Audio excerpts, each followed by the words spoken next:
आज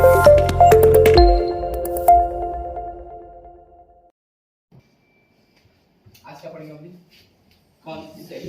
बहुत सारा कॉन्सेप्ट है किसका, अकाउंट्स मेंटेन करने का। जिसका लिखा पहला कॉन्सेप्ट कौन सा होता है? Entity concept. कौन सा कॉन्सेप्ट? एंटिटी कॉन्सेप्ट बोलता है कि business and businessman are different from each other. Business और बिजनेसमैन दोनों एक दूसरे से क्या है? अलग है। बिजनेस अपने बिजनेसमैन को एज अ क्रेडिटर एज्यूम करता है। क्या एज्यूम करता है? क्रेडिटर एज्यूम करता है। ये कौन था? ये रामलाल को वाइफ बन गई है ना? ये क्या है उसका? बिजनेस। ये क्या है? जैसे रामलाल बिजनेस स्टार्ट किया तो क्या लगाया था? क्या लगाया था? अच्छा याद है हम लोग यहाँ पे क्या बनाए थे? क्या? अभी तो भैया 2 मिनट पहले बनाए थे फार्मर। क्या बनाए थे? फार्मर, है ना?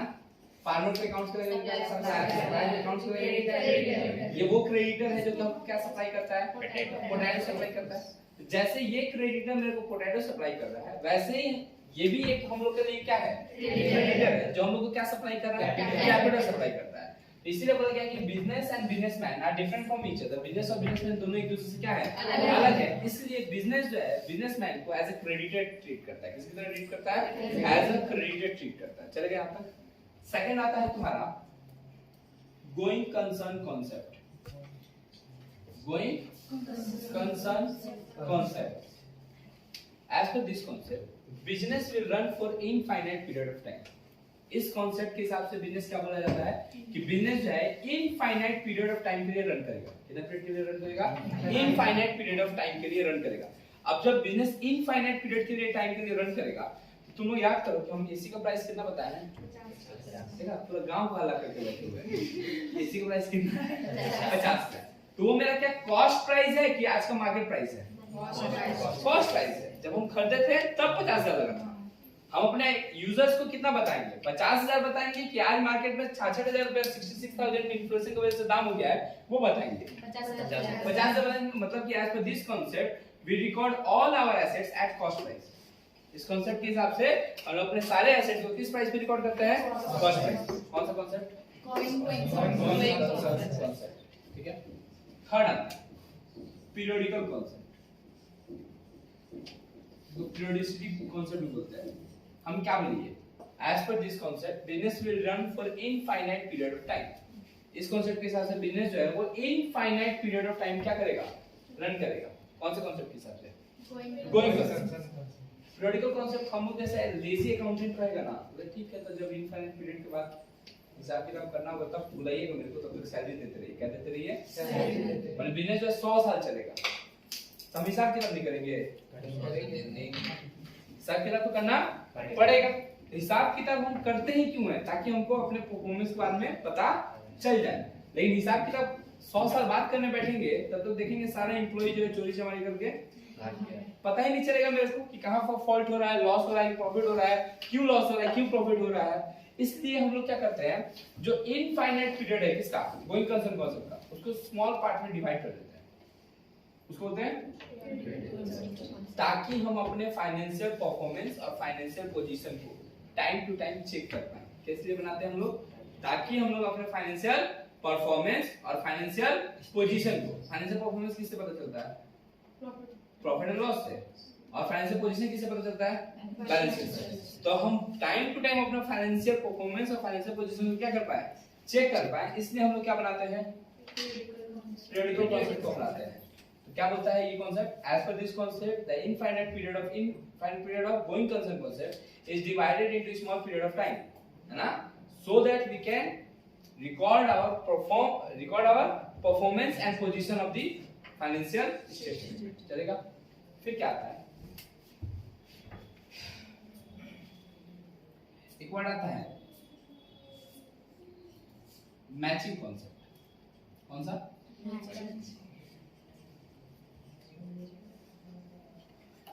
एक्चुअली क्या है कि बहुत सारी चीज हम तुम लोगों को पढ़ाए नहीं है, तो ये सब बोलते हैं तो हल्का हल्का। जैसे मान लो कि अगर हम तुमको पहला दिन आते हैं तुम लोग को हम डिफिनेशन दिखाते हैं अकाउंटेंसी का, recording, classifying, summarising, analysing, communicating, तो तुम लोग बोलते हैं हाँ बोल लीजिए जितना आता है। ठीक है, लेकिन क्या हुआ कि वही चीज को पहले जनरल सिखा दिए, फिर लेजर सिखा दिए, फिर ट्रायवल सिखा दिए। अब हम बोलते हैं कि देखो रिकॉर्डिंग कहाँ होता है, जनरल में। अब कहाँ क्लासिफाइंग कहाँ होता है? तब तुमको क्या होता है कि लगता है कि आंख के सामने क्या हो रहा है, इमेजिनेशन पावर होता है कि हाँ भैया सही बोल रहे हैं कि रिकॉर्डिंग जनरल में होता है। उसी तरह अभी हम बहुत सारा ऐसा वर्ड आ जाएगा जैसे कि फाइनेंशियल स्टेटमेंट बनाना।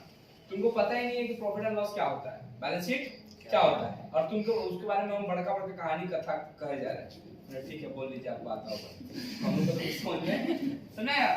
उसी तरह मैचिंग कॉन्सेप्ट होता है।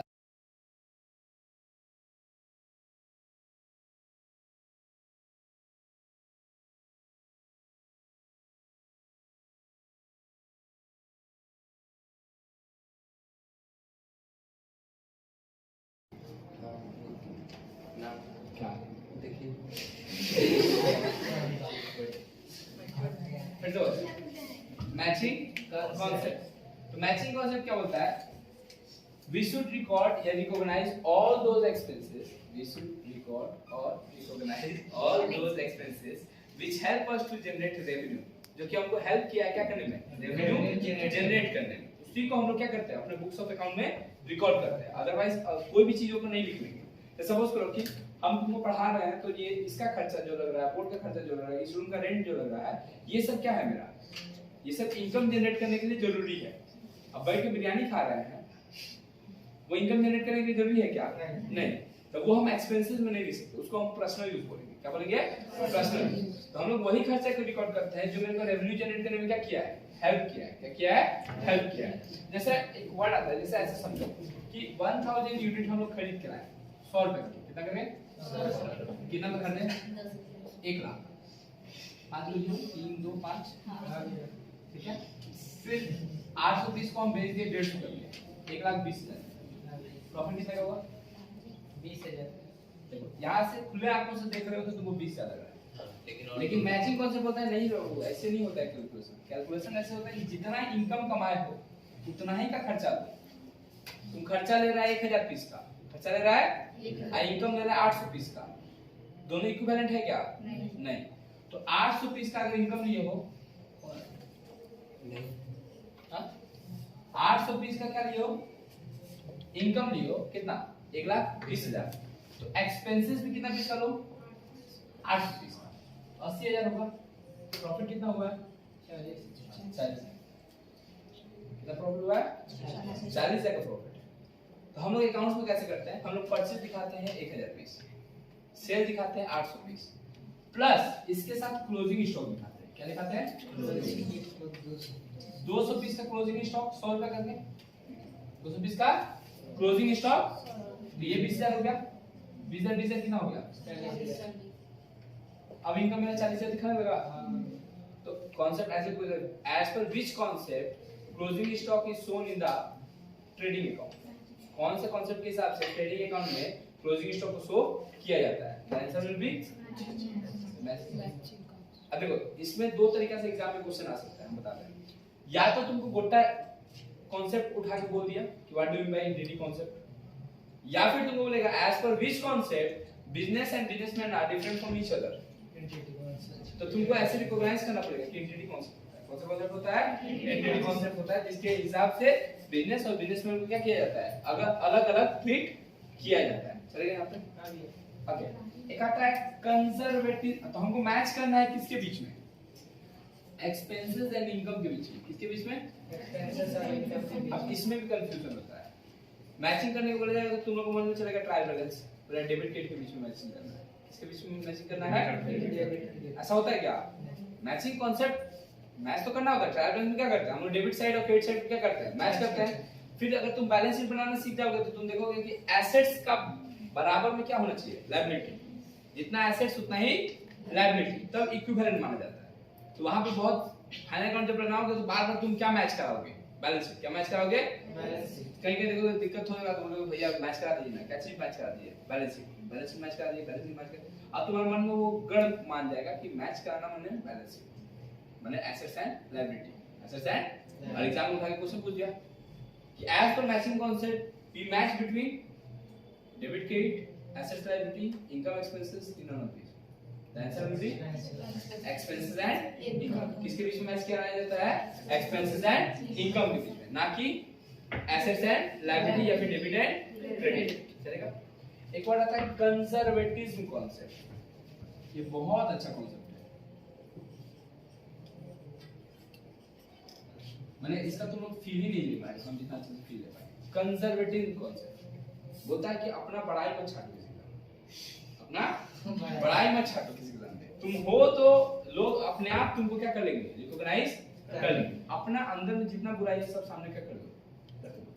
चुनने वाला होगा तो तुम बुराई में भी अच्छाई खोल लेगा, और नहीं चुनने वाला होगा तो अच्छाई में भी बुराई निकाल देगा. तो तुमको बोलने का जरूरत नहीं है. समझना क्या बोल रहे हैं? तो कंजर्वेटिव कॉन्सेप्ट वही बोलता है कि we should record all our probable losses. We should record all our probable losses, but we never record all our probable gain. लेकिन हम लोग को कभी भी probable gain, फ्यूचर में क्या गेन होने वाला है, इसको रिकॉर्ड करने की जरूरत नहीं है ना? चलेगा? कौन सा कॉन्सेप्ट? Conservatism concept. कौन सा कॉन्सेप्ट? Conservatism concept. याद रख, ठीक है? हां जी. एक एक करके दिखा दे रहे हैं. लिखो एंटिटी कॉन्सेप्ट. फटाफट, थोड़ा सा स्पीड ज्यादा रहेगा, है ना? इवन हम भी बोर्ड पे लिखे जा रहे हैं सो दैट तुम लोग को प्रॉब्लम ना हो.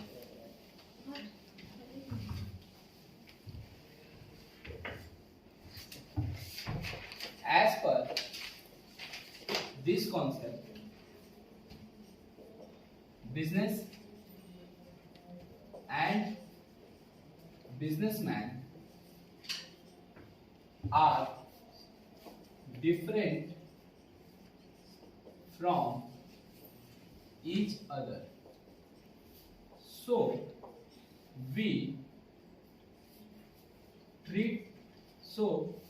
business treats its businessman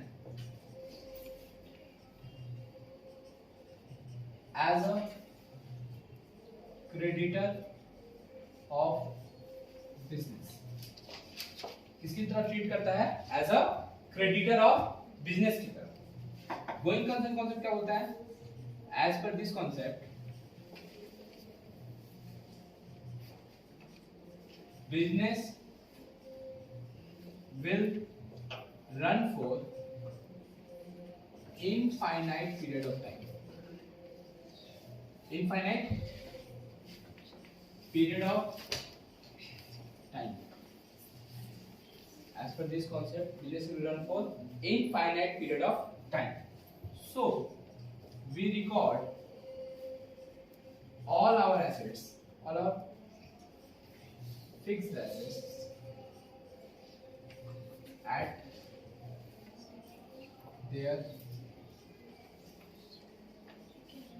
cost price. ठीक है? थर्ड है periodical concept. Infinite period of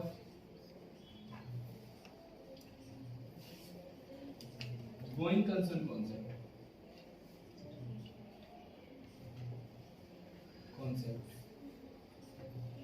Is divided into a small period of time.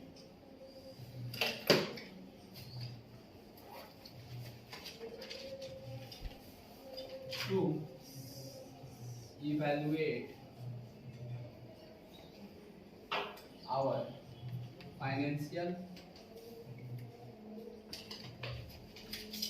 performance and financial position of business. Financial performance कहाँ से पता चलता है? प्रॉफिट एंड लॉस से. Financial position कहाँ से पता चलता है? बैलेंस शीट, है ना? Under this concept,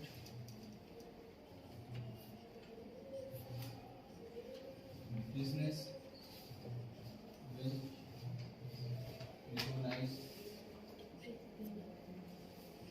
all those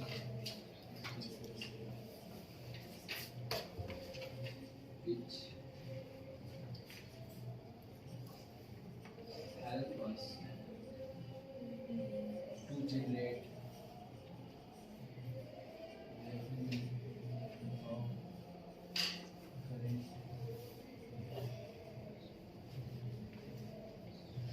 समझ में आ रहा है? Conservative concept. As per this concept,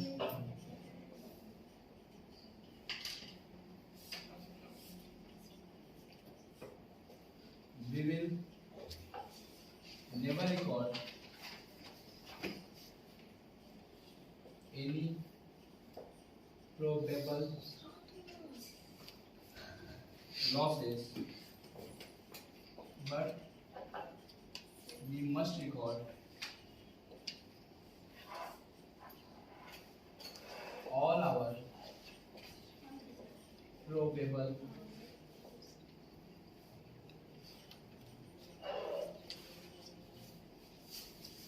we never record probable income, the probable gain, probable gain, but we must record all our probable losses. Conservative concept क्या होता है? As per this concept, we will never record any probable gain. किसी भी type का probable gain को record नहीं करना है, but we must record all our probable losses. चलेगा यहाँ तक? ये वो जनरेट है कि जनरल है? जनरेट है। बोला है कौन सा? Dual aspect concept. फिर ये बात वही आता है कि कुछ चीजें जो है वो बोल तो देंगे, लेकिन एक्सप्लेनेशन तो हो जाएगा, लेकिन तुमको अल्टीमेटली क्या होगा, वो इमेजिनेशन पावर तुम्हारे पास नहीं आएगा।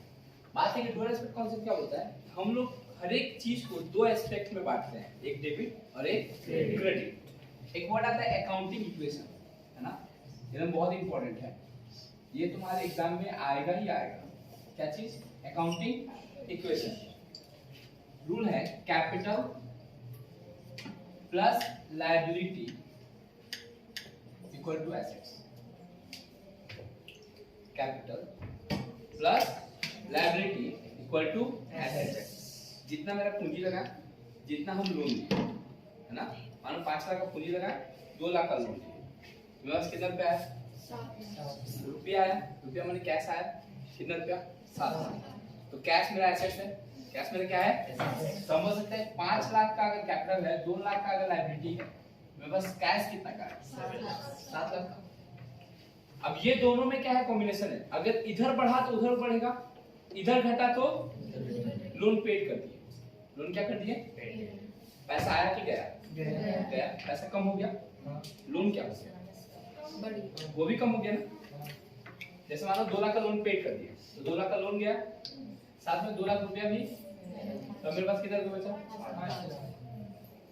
इसको क्या बोलते हैं? Accounting equation. ये साइड मिलकर इसके साइड के बराबर होगा।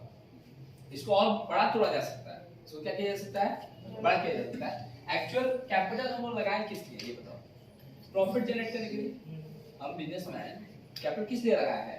प्रॉफिट जनरेट करने के लिए। तो हम बोल सकते हैं capital plus profit plus liability equal to assets. बोल सकते हैं ऐसे? यहाँ तक कोई दिक्कत? अच्छा, ये प्रॉफिट कैसे आता है? कैसे आता है? जैसे मेरा प्रॉफिट कैसे हो रहा है? तुमसे फीस रिसीव कर रहे हैं, जो फीस रिसीव कर रहे हैं वो मेरा इनकम, जो खर्चा हो जा रहा है ना, रेंट पेड कर रहे हैं वो सब खर्चा उनका, जो बच जा रहा है वो मेरा प्रॉफिट, जो बच जा रहा है वो मेरा प्रॉफिट। तो हम बोल सकते हैं ऐसे, इसको प्रॉफिट को हम ऐसे लिख सकते हैं, income minus expenses. Income minus expenses. कोई दिक्कत नहीं? अच्छा, तो हम ये प्रॉफिट जब ये पुट कर दिए, है ना, तो ऐसा फॉर्मूला बन जाएगा capital plus income minus expenses plus liability equal to assets. हो सकता है ऐसे? अच्छा, तुम लोग तो ब्रैकेट तोड़ने आते ही है। ब्रैकेट तोड़ने के तो साइन चेंज होगा क्या? नहीं। अच्छा, चेंज नहीं हुआ तो हम ब्रैकेट मानो तोड़ लिए, तो ये एक फॉर्मूला बन गया, capital plus income minus expenses plus liability equal to assets. एक और चीज तो सीखा ये 10th क्लास में, इधर से उधर ले जाइए साइन चेंज हो जाता है। मैंने भैया आप कैपिटल लिखिए, इनकम लिखिए, ये वो कोड लग रहा है माइनस में, इसको उधर लेके चलेंगे। एक और फॉर्मूला बन गया एसेट्स प्लस एक्सपेंसेस। ये भी एक क्या है? Accounting equation. लेकिन अल्टीमेटली तो अकाउंटिंग इक्वेशन यही है, capital plus liability equal to capital लगाते हैं प्रॉफिट जनरेट करने के लिए। प्रॉफिट आता कैसे है? Income and expenses. अगर हम शुरू में ही ये बताते तो क्या बोल रहे हैं, समझना क्या बोले हैं? शुरू में एक्चुअल में बैलेंस शीट जो बनता है वो जिस्ट होता है, वो बैलेंस शीट इसी से बनता है। किससे? Capital liability equal to assets से। और हम लोग प्रॉफिट एंड लॉस बनाते हैं, क्या बनाते हैं? क्या निकालेंगे? प्रॉफिट या लॉस? प्रॉफिट एंड लॉस के अंदर क्या लिखते होंगे? इनकम और एक्सपेंसेस। सारा इनकम से सारा एक्सपेंसेस घटा देते होंगे तो क्या आ जाता होगा? प्रॉफिट, है ना? अच्छा यहाँ पे देखो ये तीनों का नेचर कैसा है? डेबिट वाला, क्रेडिट वाला। ट्रायल बना है ये कैपिटल की साइड में, एसेट्स की साइड में डेबिट। तो ये तीनों का नेचर एक जैसा है, क्रेडिट वाला। कौन सा नेचर है?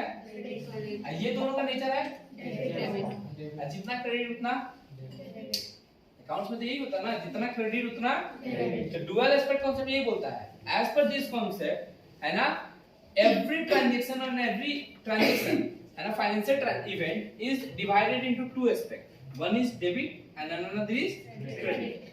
If once assets increase, अगर assets क्या होगा? Increase होगा, तो other liability will also increase. Assets decrease, liability will also increase. चलेगा? ये कौन सा कॉन्सेप्ट है? Dual aspect concept, है ना? Dual aspect concept क्या बोलता है? As per this concept, business divide all transactions and events into two parts, two aspects. One is debit and another is credit. Once a liability increase, assets will also increase. Once a liability decrease, assets will also decrease. चलेगा? ये कौन सा concept? हम accounting equation को अभी raise नहीं कर रहे हैं, अभी पहले ज्ञान देते हैं। Money measurement concept. Money measurement concept. We record only those events which can be measured in terms of money. हम लोग कॉमर्स वाले, हम लोग हमको पैसा से मतलब है, जहाँ पैसा नहीं वहाँ अपना रिश्ता भी नहीं। सिंपल सा बात है ना कि हम अगर तुम्हारे साथ कोई भी डील करेंगे तो किस लिए डील करेंगे? प्रॉफिट के लिए। तुम अगर मेरे पास आ भी रहे हो तो किस लिए आ रही हो? बताओ। नॉलेज तुम्हारा भी तो एक प्रॉफिट ही है ना, कि भैया से हम क्या लेंगे? सर्विस लेंगे। क्या लेंगे? सर्विस लेंगे, और बदले में भैया को क्या देंगे? फीस देंगे। तो ऑब्वियसली तुम ये भी देखना कि जहाँ पे चीजें फ्री में मिलती है ना, उसका वैल्यू आदमी कम कर देता है। जहाँ पे चीजें फ्री में मिलती है उसका वैल्यू क्या कर देगा? कम कर देगा, है ना? बहुत सारे ऐसे लोग हैं जिसको सामने से हम क्या कर रहे हैं? हेल्प कर। ऑब्वियसली अगर मानो कि ये सेंटर हम किसी को रेंट पे दे रहे हैं, बोले कि हम 10 बच्चा दे रहे हैं, तुम पढ़ाओ। क्या करो?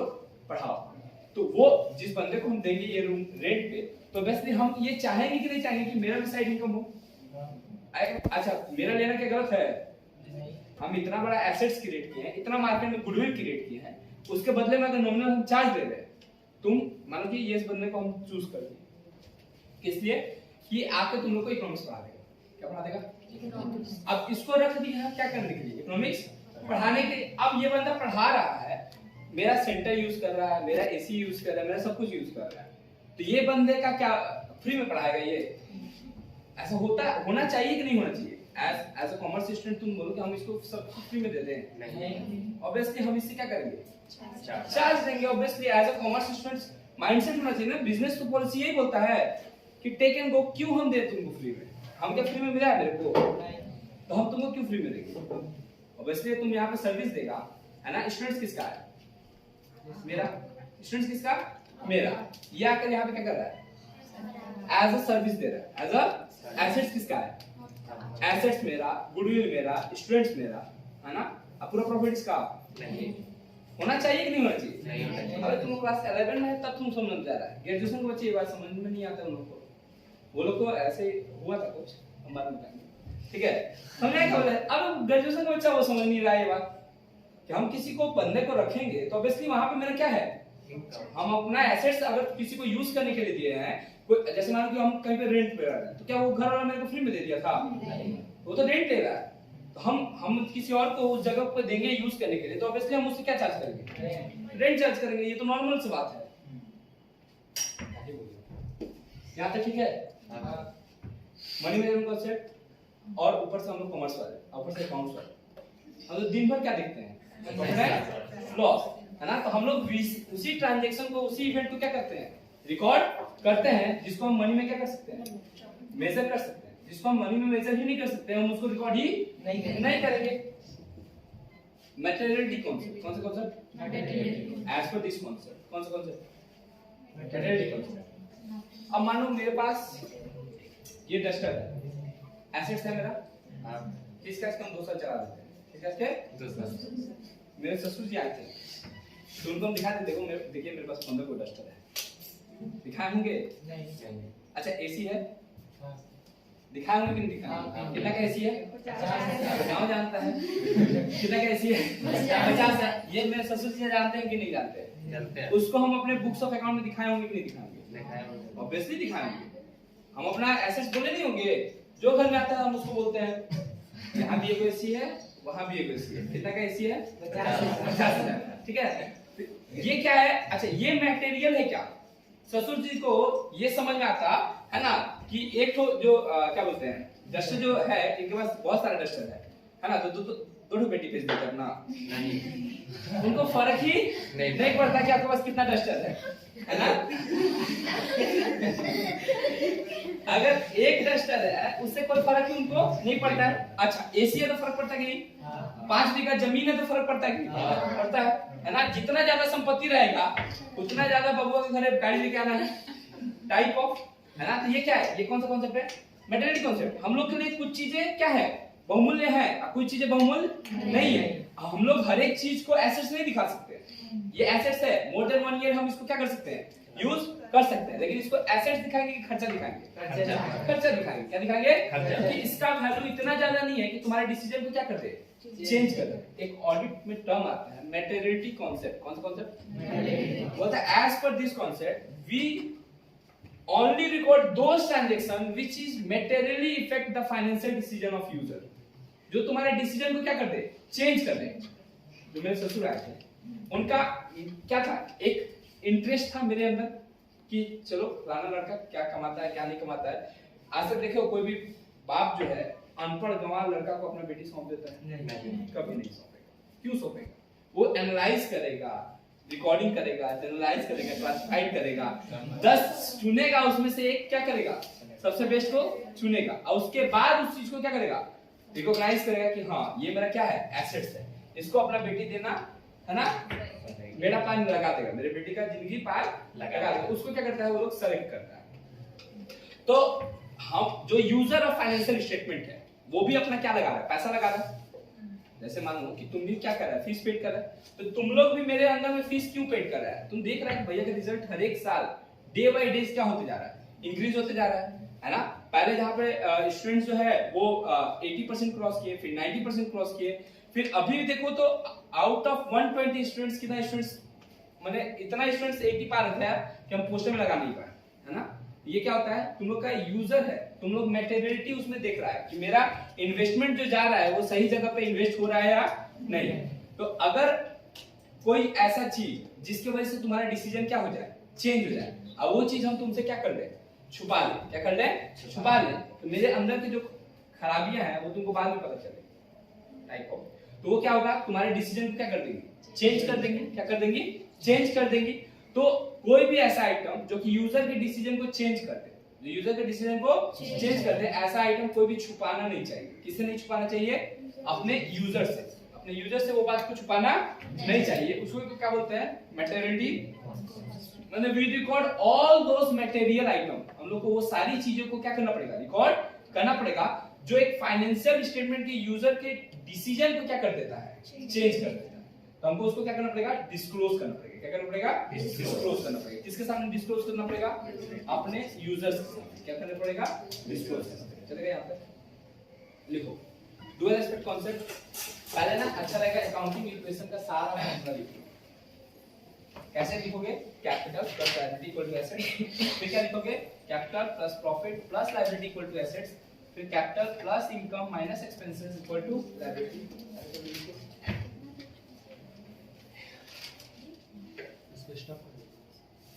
हम कर लेते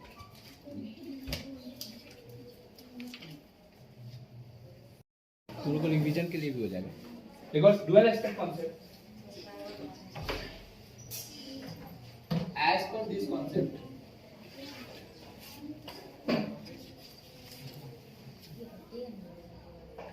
we record all our financial event in two aspects.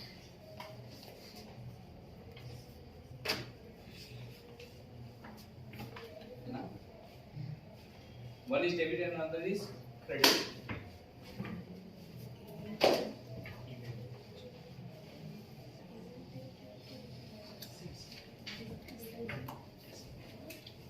If one assets increase,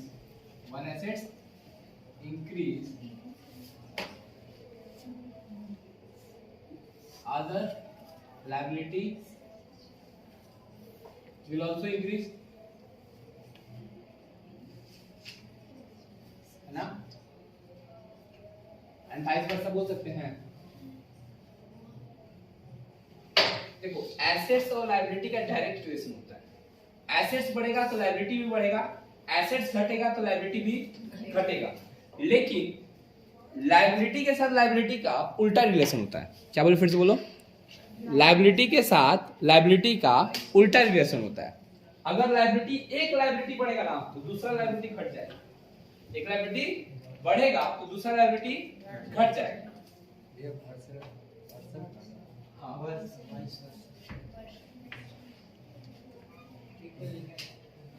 बोलो, हम क्या बोले, फिर बोलो. एक एसेट्स बढ़ेगा तो दूसरा लायबिलिटी बढ़ेगा. एक एसेट्स घटेगा तो लायबिलिटी भी घटेगा. बट एक लायबिलिटी बढ़ेगा तो दूसरा लायबिलिटी घटेगा. एक एसेट्स बढ़ेगा तो दूसरा एसेट्स घटेगा. बच्चा बैठ जाओ, तो हमें तो फिर देख लिया करो. फिर से बोलते हैं, जैसे बताते हैं. जैसे मानो कि एक मशीन खरीद के लाए. क्या खरीद के लाए? तो मशीन बढ़ा, लेकिन क्या घटा?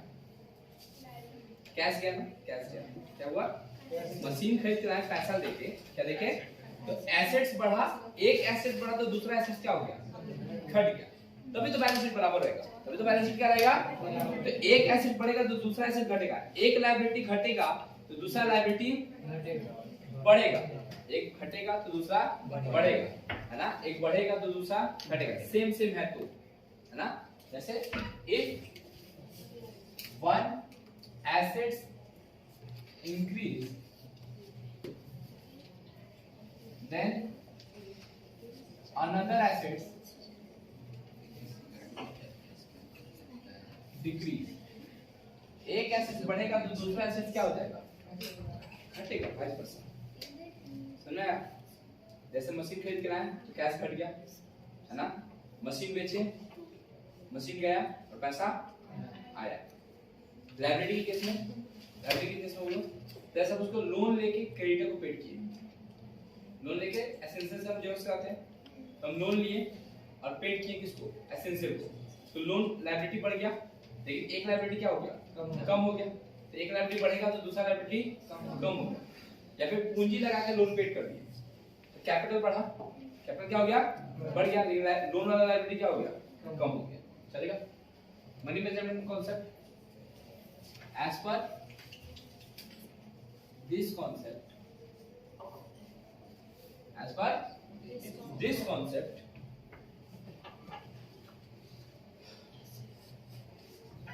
we record only those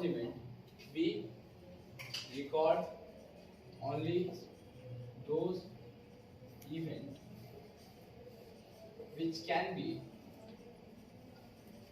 measured in terms of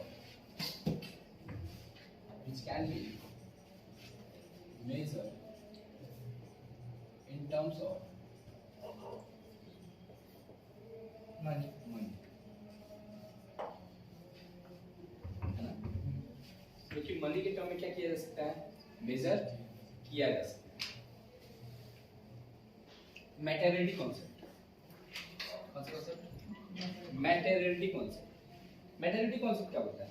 as per this materiality concept, है ना. we record all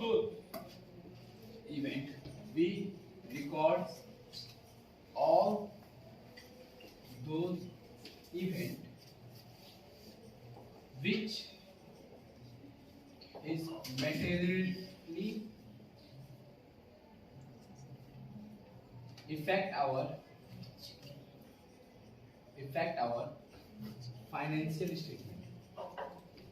financial statement or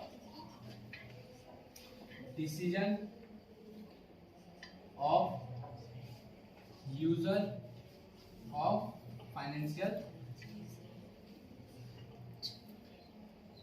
statement.